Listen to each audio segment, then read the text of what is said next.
Oh. Yikes. Okay.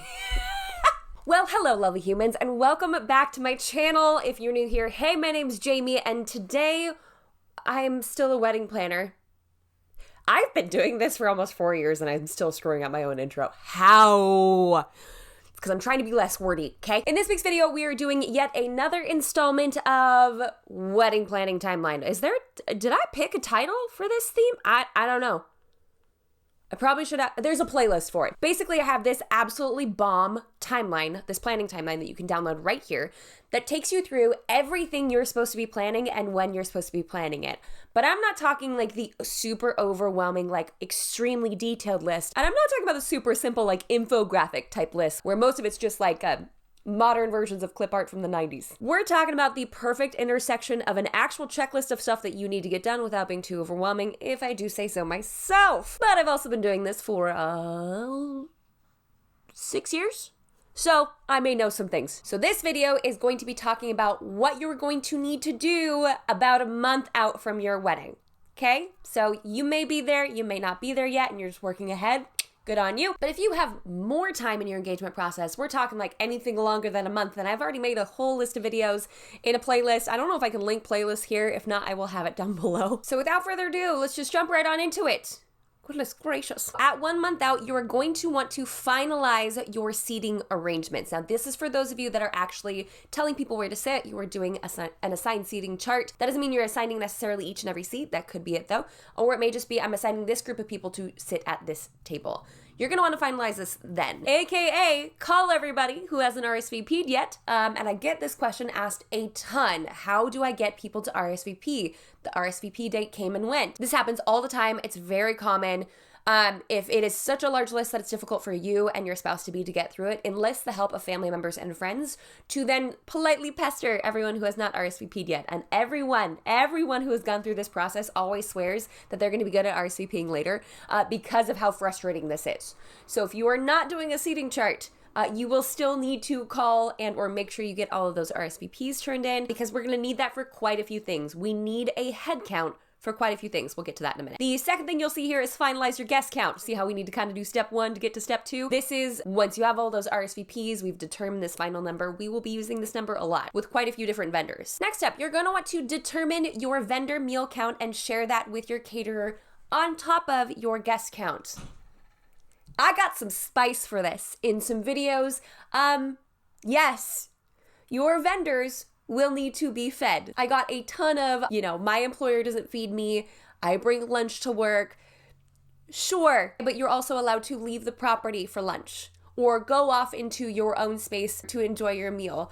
You don't have to stay super close by in case the DJ decides to start toast without the photographers, the videographers, and the planner present. Right? Because if we had gone off property, we would have missed all of those moments. So if you want to make sure that your photographer stays for photo taking, being the photographer, and it's written in their contract, you're going to want to feed them. If you don't want to feed them, to anticipate the fact that they may have to leave the property to feed themselves and therefore miss a portion of your event that you've hired them to capture. I promise if you're new here, I'm not always this spicy, but there are a few things that really get me worked up. Next up, we're going to want to finalize the ceremony flow. I get a ton of questions on this, and this is where I'm going to tell you, you should absolutely go check out the master plan. The master plan is what this timeline is from, right? This is one PDF out of I don't even know how many. We have 10 different modules, about 2.5 hours worth of video content teaching you how to plan your wedding. Like me, I walk you through everything I take my long-term planning clients through. And there is a whole section dedicated to ceremony flow and what needs to be happening when. It's $29 a month. It's subscription based. So you can sign up for a month and then cancel as soon as you get the information you need out of it. All right. Of course, I want you to stick around because I see the power in being there for a long period of time. I don't care if you have a 24-month engagement. You are going to get so much out of this course, right? But if you just need a ceremony flow, it is worth going to check that out. I will link that up here. But this is a great conversation to have with your officiant or celebrant, whoever is performing the ceremony for you, whether they are a professional or not. It is always good to make sure everyone has matched expectations moving into this. I would dare say maybe even a little bit more important if they've never done this before. They may love you with their entire whole big heart, right? But that doesn't mean that they're going to be good at this. So check in with your officiant or your celebrant or your family member or friend that's going to be performing this with you and walk through that timeline together. If you are doing programs, now it's time to create and print them, because you see what we just did. We have now finalized your ceremony timeline. We kind of know what's happening there. If you want to add in any of the information of the wedding party, we've got that there as well. We now have your guest count, so we know how many we want to print, or generally speaking, you probably want to bump it up to a couple extra if you want those for photos or in case some get lost. Or you can create your program if you were doing a standalone sign instead. Now, I should have said this before, but I'll go ahead and pause and say this now. This is like a guideline. Okay, they're just more, it's a suggestion. So if you decide or can't get some of the stuff done this time frame, that's okay too. Or if you have it done ahead of time, that's okay too. The reason that I like to pile some of these details about 4 weeks in advance is because the last 3 weeks, the last 2 weeks, they start to feel very emotionally chaotic. You've got a lot of people coming in, you've got a lot of details to finalize. So these ones are predictable. These ones we can knock off of our list, leave space and time and emotional energy to handle those last minute details that you will likely be pummeled with to some degree.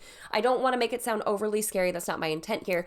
But if we can work ahead, why not get that done and de-stress that last 2 weeks as much as physically possible? In fact, if you're looking at this timeline, you look from 2 weeks on and you're like, there's not a whole lot happening here. That's the point. You've done all the hard work. You have earned yourself a nice, calm, relaxing break before you go into an amazing weekend. Next up, you're going to want to make final payments to your vendors. Now, of course, pay careful attention to your payment plan with your vendors when things are due, but I do recommend getting all these payments finished out about a month in advance.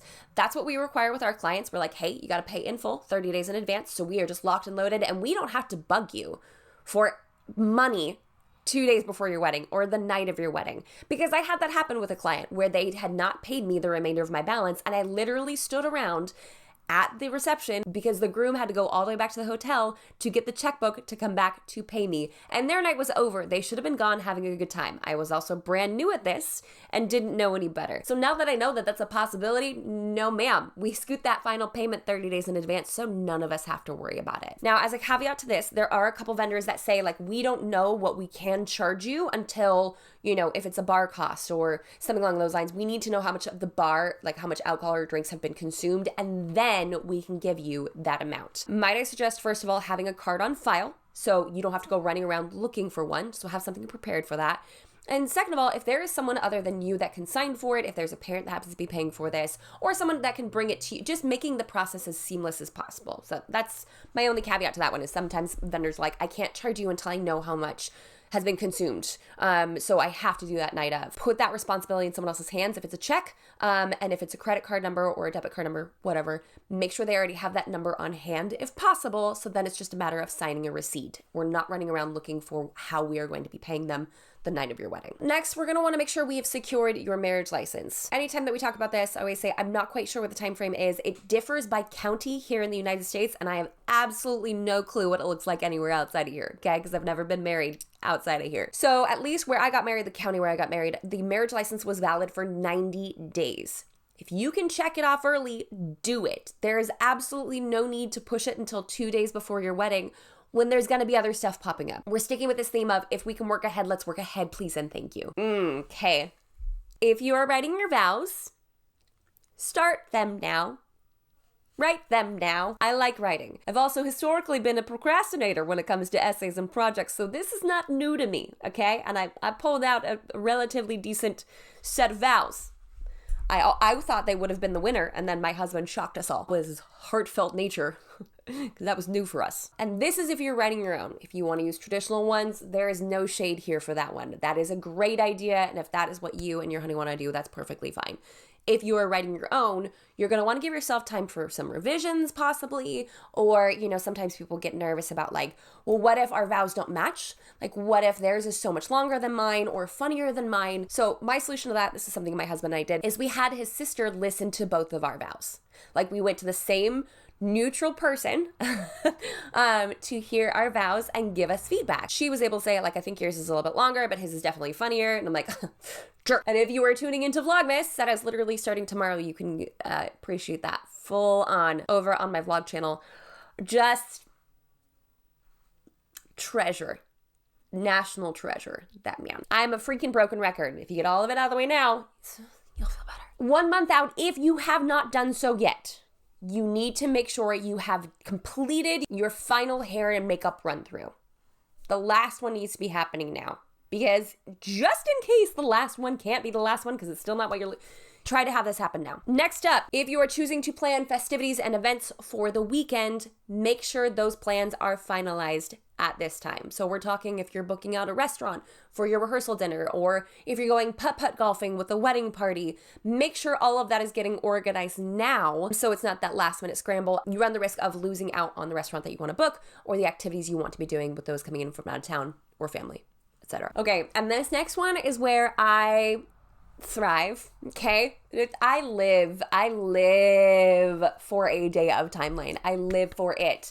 I love day of timeline so much, which you will also find in the master plan, by the way. You will find 2 different options for day of timelines, one including a first look and one not including a first look, where all you have to do is enter in 5 different numbers and it'll calculate your entire freaking timeline for you. Your whole timeline. Just done. So if you are at the tail end of event planning and you are here and you don't have a ceremony order, like run through of what you want to do there, and you don't have a day of timeline, like that alone is worth just $29, right? Just shut up and take my money and fill these 2 needs because I don't know how to do this. And then the very last thing for 1 month out, the last thing, unless there is something about your skin or your hair that really stands out, or, you know, whatever. I want every chemical peel, shine, buff, polish, hair color, if I want it done 1 month out. Unless you know your stylist or unless you know your esthetician so well and you've done this before, you've tried this product, you've tried this procedure, you've tried this application, you've used this hair color before. Unless this is something that you've done in the past, do not do anything past 4 weeks out, because we don't want any sort of skin reaction. We don't want hair color depositing in an incorrect way. Again, before y'all jump in the comments, I could do it 2 weeks out and be fine. Then you've done this before. I'm talking if you think that you want to try a chemical peel for the first time. I don't even know how long out you'd need to do a chemical peel. I've never done a chemical peel, but if you were choosing to do one, talk to your esthetician to make sure your face is healed by the time of your wedding day, okay? We're not doing anything last minute. In fact, that goes for even just the simplest of beauty products. Now is not the time to switch out your moisturizer or your face wash or your body wash or your shampoo or any of your makeups. Now is not the time to make any sort of drastic changes when it comes to your appearance. And this is not a vanity thing. I just want you to feel like you. This is not oh no, you can't have a pimple on your wedding day. I just want you to feel like you. I just want you to feel like the best version of you on your wedding day. That's it. So let's avoid anything new from here on out. This is going to feel like a high intensity video if you are 1 month out and you're like, oh my gosh, that's a lot of things to do. But bear in mind that a lot of these things it's like a domino effect and they fall really smoothly in line together. Don't panic. Take your time. Don't freak out. It's going to be totally fine. Next up in the series, we are really leaning into the last minute details, like last minute stuff. What do we need to have? And this is a video that none of you are going to want to miss. So be sure to jump on down there, hit that subscribe button so I can bring that to you in a handful of weeks. Okay. So that's all we have for this week's video, guys. Thank you so much for stopping by. If you like the video, go on, jump on down there and hit that like button and subscribe to this channel for more tips and tricks for the modern day bride. Join me over on my vlog channel for Vlogmas. Actually, don't do that. I don't know if I want all of you seeing what happens over there. Okay, and until next week, bye guys!